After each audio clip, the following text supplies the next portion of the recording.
ಅದ್ಭುತವಾಗಿ ನಮ್ಮ ತಾಲೂಕಿನಲ್ಲಿ ಇತಿಹಾಸ ಪುಟವನ್ನು ಬರೆಯುವಂತ ರೀತಿಯಲ್ಲಿ ಇವತ್ತ ಕಾರ್ಯಕ್ರಮವನ್ನು ತಾವೆಲ್ಲ ನೆರವೇರಿಸಿಕೊಟ್ಟಿದ್ದೀರಿ. ಇವತ್ತ ಪ್ರತಿಯೊಬ್ಬರು ದೇಶದ ಬೆನ್ನೆಲುಬು ಯೋಧ ಮತ್ತು ರೈತ ಅಂತ ಹೇಳ್ತೇವೆ. ಆದ್ರ ಯಾರೂ ರೈತರಿಗೆ ಗೌರವ ಕೊಡುವುದಿಲ್ಲ, ಯಾರೂ ರೈತರನ್ನು ಪ್ರೀತಿ ಮಾಡುವುದಿಲ್ಲ.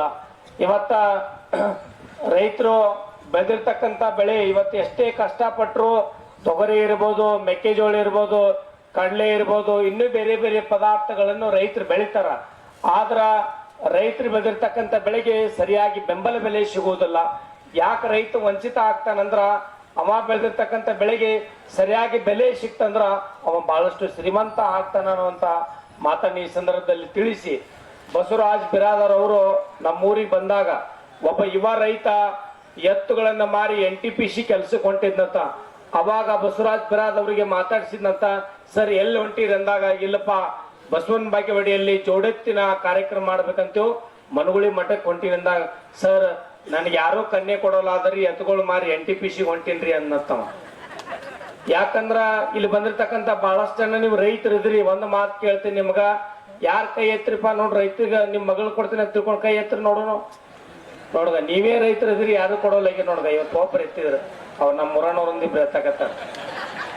ಯಾರು ರೈತ ಕನ್ಯೆ ಕೊಡಲ್ಲ. ಎಲ್ಲಾರು ಇಂಜಿನಿಯರ, ಸರ್ಕಾರಿ ಹುದ್ದೆಯಲ್ಲಿರುವಂತ ಅಧಿಕಾರಿಗಳಿಗೆ, ಬೇರೆ ಬೇರೆ ಹುದ್ದೆಯಲ್ಲಿರುವಂತ ಅಧಿಕಾರಿಗಳಿಗೆ ಕನ್ಯೆ ಕೊಡ್ತೀರಿ, ರೈತರಿಗೆ ಕನ್ಯೆ ಕೊಡೋಲ್ಲಾಗಿರಿ. ಯಾಕೆ ಕನ್ಯೆ ಕೊಡಲ್ಲ ಅಂದ್ರೆ ನಾ ಒಂದು ಮಾತು ಕೇಳ್ತೀನಿ ನಿಮ್ಗ, ಸರ್ಕಾರಿ ಹುದ್ದೆಯಲ್ಲಿರುವಂತ ನಿಮ್ಮ ಹಳ್ಯಾಗ ಜ್ವಾಳ ಕೊಯ್ಯಾಕ, ತೊಗರಿ ಕೊಯ್ಯಾಕ, ಕಡ್ಲಿ ಕಿತ್ತಾಕ ಹಚ್ಚಿರಪ್ಪ. ಈಗ ನನ್ ಜೋಡಿ ಹಚ್ಚಿರಿ, ಅವ ಮುಂದೊಕ್ಕ ನಾ ಮುಂದಕ್ಕಿ ನೋಡೋಣ. ಅದಕ್ಕ ಇವತ್ತು ದೇಶದ ಬೆನ್ನೆಲುಬು ರೈತದನ.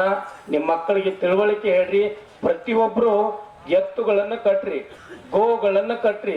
ನೀವೆಲ್ಲ ಒಂದು ಅರ್ಥ ಮಾಡ್ಕೊಳ್ಳಿ. ಸುಮಾರು ನಮ್ಮ ಮಠದಲ್ಲಿ 10 ವರ್ಷದ ಹಿಂದ್ಗಡೆ ನಮ್ಮ ಗುರುಗಳು ಇದ್ದಾಗ ಒಬ್ಬ ಹೆಣ್ಣು ಮಗಳಿಗೆ ಮದುವೆ ಆಗಿದ್ದಿಲ್ಲ. ನಮ್ಮ ಪೂಜ್ಯರು ಹೇಳಿದ್ರು, ನೀ ದಿನಾಲು ಸುಮಾರು 11 ಸೋಮವಾರ ಗೋಪೂಜೆ ಮಾಡಮ್ಮ, ವರ್ಷ ತುಂಬುವಷ್ಟರಲ್ಲಿ ನಿನಗೆ ಮದುವೆ ಆಗ್ತದೆ ತಿಳ್ಕೊಂಡು ಹೇಳಿದ್ರು.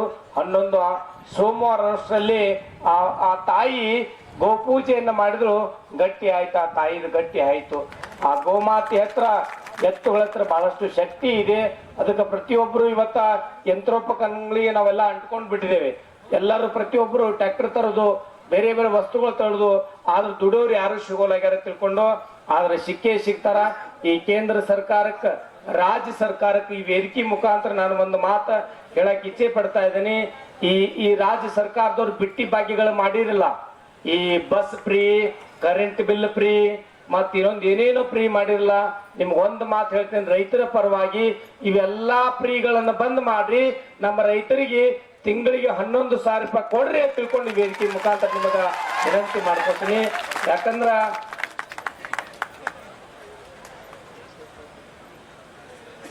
ಇವತ್ತ ರೈತರು ಸಲುವಾಗಿ ಇವತ್ತು ಬಜೆಟ್ ನಡೆದೈತಿ. ಇವತ್ತೆಲ್ಲ ನಮ್ಮ ರಾಜ್ಯದಲ್ಲಿ ಪ್ರತಿ ಮೀಸಲಾತಿ ಜೋಡೆತ್ತಿನ ರೈತರ ಸಲುವಾಗಿ 11,000 ರೂಪಾಯಿ ಪ್ರೋತ್ಸಾಹಧನ ಕೊಡ್ರಿ ತಿಳ್ಕೊಂಡು ನಾವು ಕೇಳಿದೇವಲ್ಲ. ನೀವು ಇದನ್ನ ಕೊಟ್ಟು ನೋಡ್ರಿ. ನಾ ಬಹಳಷ್ಟು ಜನರು ರೈತರನ್ನ ನಾನು ಸಂಪರ್ಕ ಮಾಡಿದ್ದೇನೆ. ಬುದ್ಧಿ ನಾವ್ ಯಾಕ ಈ ಎತ್ತುಗಳಂತ ಯಾಕತ್ತೇವ ಅಂದ್ರ, ನಮ್ಮ ಹೊಲಗಳು ಇರುವುದು ಸ್ವಲ್ಪ. ಪ್ರತಿಯೊಬ್ರು ಇವತ್ತು ಟ್ರ್ಯಾಕ್ಟರ್ ತಂದು ಒಂದೇ ದಿನದಾಗ 30 ಎಕರೆ 40 ಎಕರೆಗಳನ್ನು ಹರಗುವುದಾಗಿ ಬಿತ್ತುದಾಗಿದು ಮಾಡ್ತಾರ. ಆದ್ರೆ ಅವಾಗೆಲ್ಲ ಸುಮಾರು ಎತ್ತುಗಳ ಮುಖಾಂತರ ನೆಗಲಿ ಹೊಡಿದು ಬಿತ್ತುದು ಮಾಡ್ತಿದ್ರು. ಅದಕ್ಕೆ ನಮ್ ಎತ್ತುಗಳನ್ನ ಸಾಕಾಕ ಆಗ್ತಾ ಇಲ್ಲ, ಎತ್ತುಗಳು ತೆಗದೇವು ಅನ್ನುವಂತ ಮಾತನ್ನ ರೈತರು ನೋವಿನಲ್ಲಿದ್ದಾರೆ. ಅದಕ್ಕ ಇವೆಲ್ಲಾ ಪಿಟ್ಟಿ ಭಾಗ್ಯಗಳಿಗೆ ನೀವು ದೊಡ್ಡದ್ರಿ. ಮೊದಲು ನೀವು ರೈತರದ್ರ, ನೀವು ದೊಡ್ಡದ್ರಿ. ನೀವು ಯಾವರೇ ಒಬ್ಬ ದೊಡ್ಡ ಅಂಗಿ ಹಾಕೊಂಡು ಬಂದ್ಬಿಟ್ನಂದ್ರ ನಿಮ್ಗೆ ವ್ಯವಸ್ಥೆ ಮಾಡಿದಂದ್ರ ಆಯ್ತ್ರಿ, ನಿಮ್ಗೆ ತಿಳ್ಕೊಂಡು ಹಿಂಗ್ ಹೊಡೆದ್ ಬಿಡ್ತೀರಿ. ಅವಂಗ ಮಾಡ್ತೀರಿ ಇಲ್ಲ ಮಾಡಿರಿ. ನೀವು ಸ್ವಾಮಿಗಳು ನಿಮ್ಮ ಮಟ್ಟಕ್ಕೆ ಅನುದಾನ ಕೊಡ್ತಾರೆ, ನೀವು ಮಾಡಿರ್ಬೇಕಲ್ಲ ಅಂತಿಲ್ಲ. ನಾವು ಅನುದಾನ ಯಾರ್ದು ತಗೊಂಡಿಲ್ಲ, ನಾವು ಮಾಡೋದು ಇಲ್ಲ. ಅದಕ್ಕೆ ಹಂಗ ಮಾಡ್ಬೇಡ್ರಿ. ಪ್ರತಿಯೊಬ್ರು ಎತ್ತುಗಳು ಕಟ್ರಿ. ಕನ್ಯರು ಅಪ್ಪುಗಳು ಮಠಕ್ಕೆ ಹೋಗ್ಬಿಟ್ರೆ ನೋಡ್ರಿ, ಪ್ರತಿಯೊಂದು ಇವತ್ತ ಗೋವಿನ ಬಗ್ಗೆ, ಗೋಮೂತ್ರ ಬಗ್ಗೆ ಹಲವಾರು, ಇವತ್ತ ಎತ್ತು ಹಾಕುವಂತ ಹೆಂಡಿ ಬಗ್ಗೆ ಹಲವಾರು ಆ ಗೋಗಳದ ಇರುವಂತದ ಬಗ್ಗೆ ಸಂಶೋಧನೆ ಮಾಡಿರ್ತಕ್ಕಂಥ ಪರಮ ಪೂಜ್ಯರಿದ್ದಾರೆ. ಅದಕ್ಕೆ ನಾವೆಲ್ಲರೂ ಇದನ್ನ ಇಷ್ಟಕ್ಕೆ ಕೈ ಬಿಡೋದು ಬೇಡ.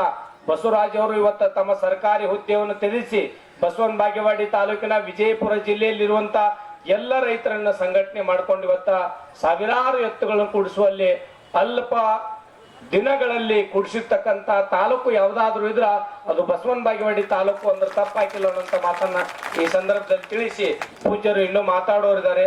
ಅದಕ್ಕೆ ಪೂಜ್ಯರ ಮಾತುಗಳನ್ನ ನಾವೆಲ್ಲ ಕೇಳೋಣ ಅಂತ. ಎಲ್ಲ ಊರ ಹೆಸರು ಹೇಳ್ರಿ, ಹೇಳ್ಬಿಡ್ತೀನಿಪ್ಪ, ಬೈಬೇಡ್ರಿ.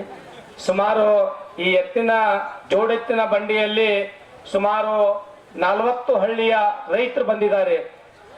ಬಸವನ ಬಾಗೇವಾಡಿ, ನಂದ್ಯಾಳ ಪಿಯು, ಯರ್ನಾಳ, ಹತ್ತರಿಕೆಹಾಳ, ಮನಗುಳಿ, ಮಸಿಮ್ನಾಳ, ಬಳ್ಳಾವೂರು, ಇಂಗ್ಲೇಶ್ವರ, ತೆಗನಿಹಾಳ, ದಿಂಡವಾರ, ಉಪ್ಪುಲ್ದಿನ್ನಿ, ಮನೂರು, ಟಕ್ಕಳಕಿ, ಮುತ್ತಿಗೆ, ಗೊಳಸಂಗಿ, ಹಂಗರಗಿ, ಕನಕಾಲ, ನಾಗೂರು, ಇವನಿಗಿ, ನರ್ಸಲಿಗಿ, ಜೇನಾಪುರ, ಹಂಸನಾಳ, ಬಳ್ಳಾವೂರ, ಇಂಗ್ಲೇಶ್ವರ, ಅಗಸ್ನಾಳ, ಹಿಪ್ಪರಿಗಿ, ಹುಯಿನಿಪ್ಪರಿಗಿ, ಸಂಕನಾಳ, ಹುಣಶ್ಯಾಳ, ಕುದುರೆ ಸಾಲವಡಗಿ, ಬೂದಿಹಾಳ, ಕಾಮನಕೇರಿ, ಹಾಲ್ಯಾಳ, ಬ್ಯಾಲ್ಯಾಳ, ಬಸವನಹಟ್ಟಿ, ರಾಮನಹಟ್ಟಿ, ಕರವಂಟ್ನಾಳ, ಅರಳಚಂಡಿ, ಒಡ್ಡೋಡಿಗಿ, ಹುಲಿಬೆಂಚಿ, ನಾಗರಾಳ, ರೆಬ್ನ್ಯಾಳ ಇಷ್ಟು ಗ್ರಾಮದ ರೈತರು ಬಂದಿದ್ದಾರೆ. ಅವರಿಗೆ ಒಮ್ಮೆ ಚಪ್ಪಾಳೆಯನ್ನು ತಟ್ಟಿ ಅನ್ನುವಂಥ ಮಾತನ್ನು ತಿಳಿಸಿ, ಇದು ಚಬ್ನೂರು ಚಬ್ನೂರು ಗ್ರಾಮದ ಎಲ್ಲ ರೈತರು ಬಂದಿದ್ರಿ. ಕೆಲವೊಂದು ಹೆಸರು ಬಿಟ್ಟಿದ್ದು ನೋವು ಮಾಡ್ಕೋಬೇಡ್ರಿ.